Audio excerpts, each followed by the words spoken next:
नमस्कार मंडळी. तर आजचा व्लॉग ना रक्षाबंधन स्पेशल असणार आहे. आज रक्षाबंधनानिमित्त ना माझी छोटी आत्या घरी आलेली होती. तिने छान बाबांना राखी बांधली. त्याच्यानंतर माझा भाऊसुद्धा घरी आला.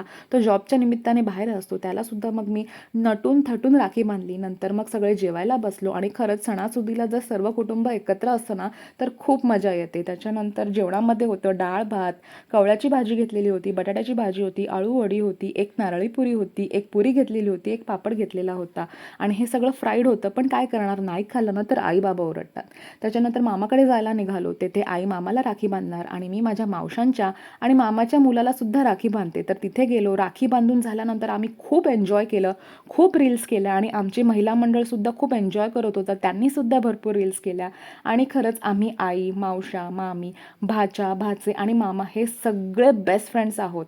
आणि आज आमच्या काका आजोबांचा सुद्धा बर्थडे होता, तर तो सेलिब्रेट केला आणि मस्त बड्डेचा केक खाल्ला, वेफरसुद्धा खाल्ले आणि आज मी शनिवारचा उपवासच नाही केला. आज खूप जास्त गोड खाणं झालं कारण सर्वांनी मिठाई आणलेली होती. तर सर्वांची मी थोडी थोडी मिठाई खाल्ली.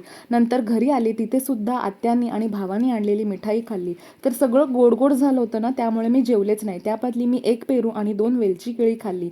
आणि असा होता आजचा माझा दिवस. Thank you so much for watching. Bye.